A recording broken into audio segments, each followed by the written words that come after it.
Bienvenue dans le JT de vuedailleurs.com. Merci d'être avec nous. Vuedailleurs.com, c'est un site fondé et dirigé par Cédric Leboussy qui couvre de nombreux thèmes, de nombreux sujets d'actualité. Sur le site, eh bien, vous allez retrouver les dernières informations, les news, des décryptages, des interviews, mais aussi des billets d'humeur, alors qu'elles soient économiques, politiques ou culturelles. L'économie, eh bien, et l'actualité sont traitées sous tous les angles avec une règle rigoureuse.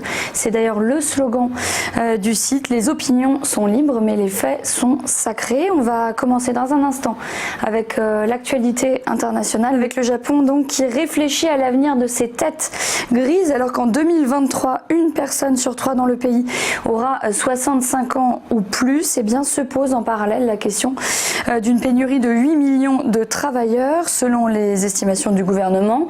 Un projet de loi a alors été déposé pour inciter les entreprises à autoriser les employés à travailler jusqu'à 70 ans. Elles auront donc 3 choix possibles: relever, supprimer l'âge de la retraite ou simplement autoriser un dépassement. Les entreprises qui seraient également libres de laisser leurs salariés de créer leurs propres entreprises et de devenir indépendants, ou alors de s'investir dans des projets philanthropiques gérés par elles. Le but, eh bien, c'est couvrir l'effet croissant de la sécurité sociale avec un pays vieillissant. Sauf qu'en autorisant des septuagénaires à travailler plus longtemps, se pose la question des risques d'accidents du travail en hausse et plus grave, et donc des dépenses de santé supplémentaires. Pour en savoir plus, rendez-vous sur le site vuedailleurs.com pour découvrir donc toutes les informations à ce sujet. Dans un instant, l'actualité en France, on parlera de la fête des mères qui avait lieu dimanche dernier.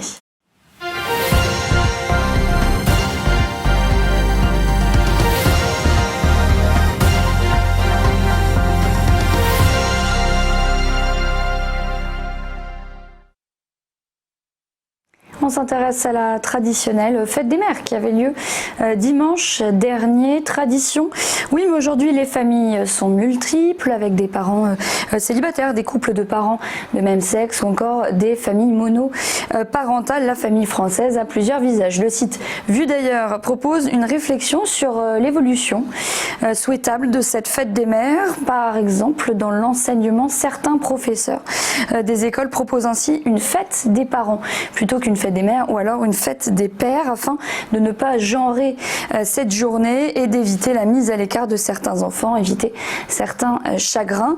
L'intention est d'inclure chaque famille dans ce processus de célébration et de permettre aux enfants de réaliser un cadeau, d'écrire un poème aux parents de leur choix. Une discussion ouverte à ce sujet permettrait ainsi aux enfants de s'approprier leur histoire et de la restituer en classe. La fête des mères ou fête des pères pourrait davantage être vue comme l'expression de la question d'où je viens, souligne l'article, et de mettre en valeur l'amour au sein d'une famille normée ou non. Si ce thème vous intéresse, vous allez pouvoir retrouver son analyse sur le site de vuedailleurs.com. À suivre l'actualité économique et sociale.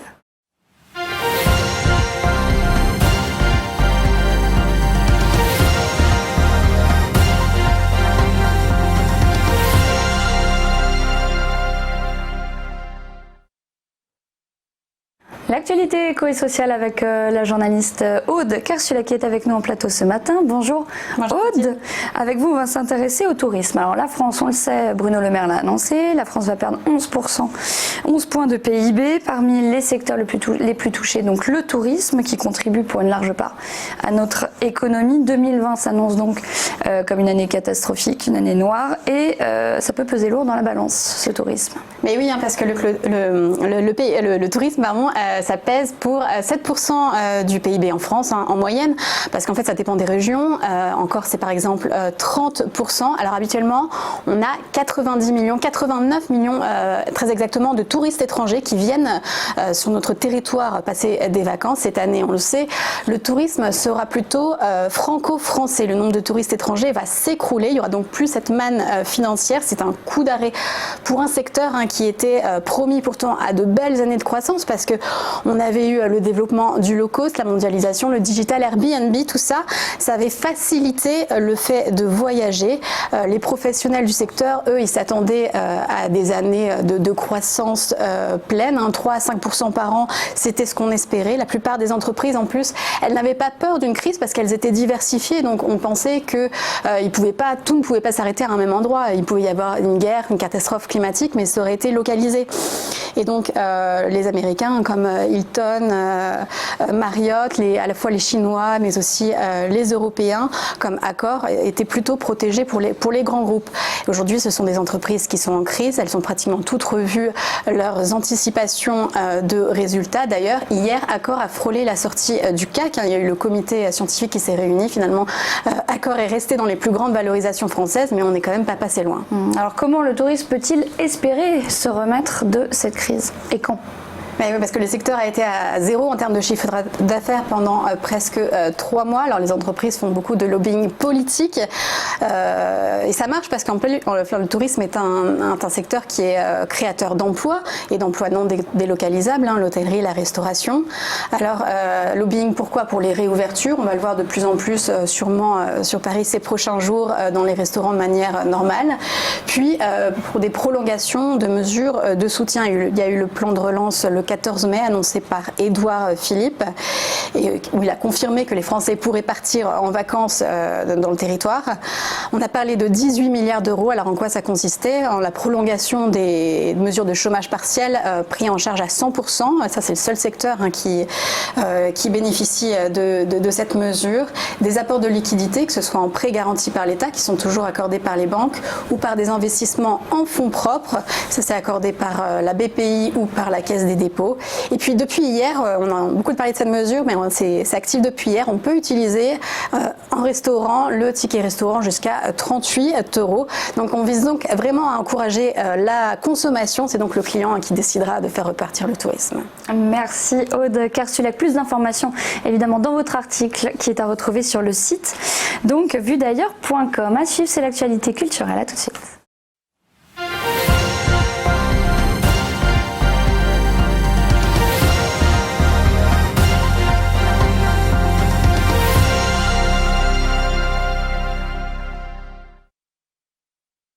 L'actualité culturelle et lumière sur un spectacle prévu pour la rentrée prochaine. Kamel versus Thierry Samitier dans le choc. C'est un duel en fait 100% entre un 100% Marseillais et un 100% Parisien. Bonjour Thierry Samitier, merci d'être avec nous en direct. Ce sont deux humoristes sur scène, ce spectacle. Vos 2 one-man shows avec Kamel sont entremêlés avec des sketchs, évidemment. Est-ce qu'il y aura peut-être un peu d'improvisation ? Vous allez nous dire ça. Est-ce que surtout c'est un PSG-OM revisité en spectacle ? Voilà, c'est ça. C'est en fait c'est un ami qui s'appelle donc Kamel, qui est un grand humoriste marseillais. C'est-à-dire que quand j'allais jouer à Marseille, déjà il y a 25 ans, on entendait parler de Kamel. C'était d'ailleurs l'humoriste préféré de Zinedine Zidane, qui est également marseillais.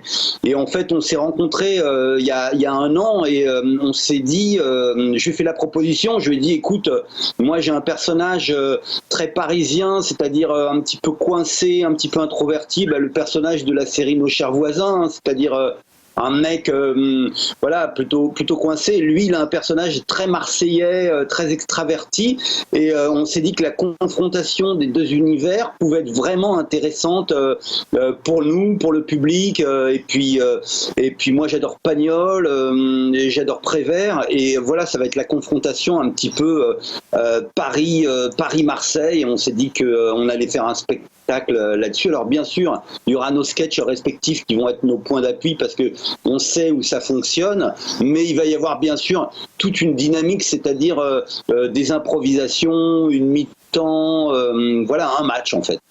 Alors la première du spectacle, corrigez-moi si je me trompe, mais je crois qu'elle a lieu en octobre, c'est ça, à Marseille. Et cette première, elle a lieu évidemment dans un contexte particulier, on le sait, le monde du spectacle qui a été particulièrement touché par cette crise du coronavirus. Comment vous appréhendez cette première, du coup, retrouver le public, retrouver la scène ? C'est vrai que ça va être il y a une relative incertitude, c'est-à-dire que on ne sait pas est-ce que le public va devoir porter des masques, ce qui va être un peu surréaliste, mais je pense que d'ici le mois d'octobre, il y a beaucoup de choses qui vont bouger à plein de niveaux différents, donc on espère qu'il n'y aura pas besoin qu'il y ait un siège d'écart entre chaque spectateur, parce qu'on le sait bien, pour que le public réagisse, il faut qu'il y ait une espèce de communauté, de rapprochement, donc voilà, on espère qu'au mois d'octobre, les conditions seront idéales et que on sera revenu, je dirais, à la normale pour pouvoir voir les gens, voir leur rire et qu'il y aura une vraie communion à ce moment-là et qu'on aura traversé l'essentiel de la crise. Vous, personnellement, en tant qu'artiste, on imagine que ça vous fait très envie de retrouver le public, la scène.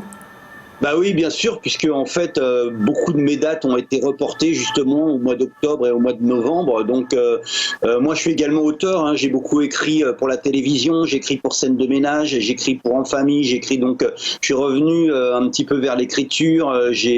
Mais c'est vrai que retrouver le contact avec le public, ça va être un moment, et je pense que le public en a besoin aussi, c'est-à-dire à revenir vers une communion avec les artistes, avec eux-mêmes. Voilà, ça va être, je l'espère, le bout du tunnel avec un feu d'artifice d'humour, d'amour. Merci beaucoup Thierry Samitier d'avoir répondu à nos questions. On rappelle que votre spectacle, donc Kamel versus Thierry Samitier dans Le Choc, est à retrouver dans de nombreuses villes en France à partir du mois d'octobre. On croise les doigts. Merci à vous d'avoir été avec nous. N'oubliez pas toutes les informations que nous avons développées. Nos interviews sont à retrouver en détail sur le site de vuedailleurs.com. À très vite.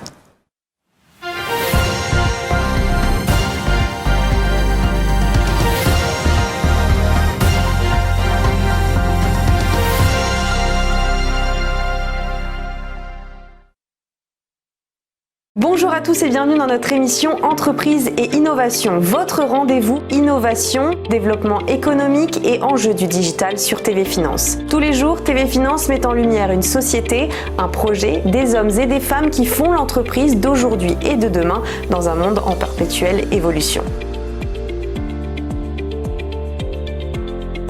Pour y participer, contactez-nous sur tvfinance.fr.